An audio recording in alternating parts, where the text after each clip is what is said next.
बढ़ते हैं आगे। कुछ स्टॉक्स की एक लिस्ट हम तक शरद लेकर आए हैं और एंट्री चेंजेस डेटा है। आइए, इंटरेस्टिंग डेटा है, समझ लेते हैं कौन से स्टॉक्स अब मिड कैप से लार्ज कैप में हुए हैं और कौन से अब मिड कैप में एंट्री कर रहे हैं। शरद बताएं कौन कौन से चेंजेस है और रिफ्लेक्शन कब तक होगा। जी बिल्कुल, 6 मंथ की जो एम्फी की रीकैटेगराइजेशन होती है स्मॉल कैप, मिड कैप और लार्ज कैप की, पिछले जो 6 महीने की जो एवरेज मार्केट कैप है उसको लेके होती है। और ये जो लिस्ट आई है एक्टिव इक्विटी फंड मैनेजर से आई है। इनफ्लो जो एक्सपेक्ट नहीं भी कर सकते, लेकिन जब रीकैटेगराइजेशन होती है, जब आप कह सकते हैं स्मॉल कैप से मिड कैप या मिड कैप से लार्ज कैप, तब जो है एक पॉजिटिव मोमेंटम स्टॉक में देखा गया हिस्टोरिकली। लेकिन कौन से वो अहम स्टॉक्स है जिस पे हम फोकस करेंगे? सबसे पहले आता है mid cap to large cap stocks में देखा जाए तो वहाँ पे वरुण बेवरेजेस है, ABB India, page industries, IT space से टाटा एलेक्सी, बॉश, ट्रेंट और पीआई इंडस्ट्रीज।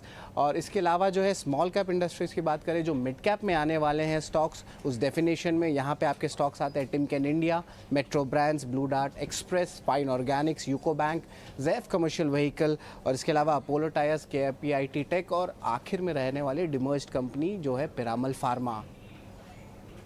काफ़ी इंटरेस्टिंग नाम है। शुक्रिया शरद इन सारे नामों के लिए। स्मॉल कैप से मिड कैप में UCO bank, Apollo tyres, KPIT और पिरामल फार्मा, जिसमें लोगों को बहुत चोट लगी है, लेकिन अब शायद वापस बाइंग आएगी। अब अच्छी रिपोर्ट्स भी आने लग गई हैं, अपग्रेडेशन है। लेट्स सी कि चेंजेस रिफ्लेक्शन में भी, स्टॉक प्राइसेस पे भी रिफ्लेक्शन आने लग जाए। बिल्कुल, बट मैं ये मानूंगा कि बाजार got it completely wrong on Piramal pharma. Piramal pharma पे ही कर लेते हैं। पार्थिव, पिरामल में बाजार एक तरफ, मैनेजमेंट एक तरफ और एनालिस्ट एक तरफ, 200 रुपए से खरीद रहे हैं, एवरेज करते हुए 115 तक, 125 पे अटका हुआ है। कब घूमेगा ये स्टॉक?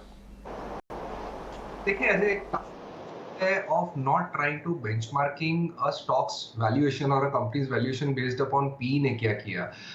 लोग ये समझते नहीं कि हमेशा एक बेंचमार्क दे देते हैं कि कारलाइन ने ये जो स्टेक लिया है वो एक्स अमाउंट पे लिया है तो उसके नीचे जनरली नहीं जाना चाहिए। लेकिन कारलाइन के पोर्टफोलियो में अकेला पिरामल फार्मा नहीं होता, बहुत सारे प्लेथोरा ऑफ स्टॉक्स होते हैं, तो कुछ में तो अटक भी जाते हैं और काफी में उनके 5x 10x रिटर्न्स भी बनते हैं। तो आई थिंक ये एक बहुत बेंचमार्किंग मार्केट में चल रही थी जब ये डीमर्ज हुआ था। और हमने ये फिनोमेना देखा है काफी टाइम पोस्ट डीमर्जर कि जो भी इंस्टीट्यूशनल इन्वेस्टर्स ये कंपनी को होल्ड करते हैं, तो कुछ इन्वेस्टर्स के लिए एनबीएफसी बिजनेस ज्यादा अट्रैक्टिव रहता है और कुछ के लिए फार्मा रहता है। और जब फार्मा डीमर्ज हुआ और जिस तरह के परफॉर्मेंस ये कंपनी ने पिछले 2-3 क्वार्टर से दिए, स्पेशली उनके जो सीडीएमए रिलेटेड बिजनेसेस है, कॉन्ट्रैक्ट के बिजनेसेस है, क्योंकि यूएस हॉस्पिटल्स में उनके काफी सारे कॉन्ट्रैक्ट बेस्ड बिजनेस है, तो यहाँ पे बहुत टेपिडनेस देखी। और डिस्पाइट द फैक्ट कि मैनेजमेंट ने काफी इनऑर्गेनिक एक्विजिशंस भी किए थे, तो थोड़ी कंसर्न्स रेज हुए थे कि इसको कैसे रैंप अप करेंगे और बैलेंस शीट पे क्या स्ट्रेन आता है उससे। लेकिन आई थिंक इसमें टाइम लगेगा Ajay, because we are not expecting any blockbuster results in the next couple of quarters. तो नो डाउट 120-130 के जोन्स पे यहाँ पे वैल्यूएशन कॉल है, लेकिन अर्निंग्स ट्रिगर अभी लैकिंग है, इसलिए until we get more clarity on earnings trigger यहाँ पे मैं कॉन्फिडेंटली कोई बाय कॉल नहीं दे पाऊंगा।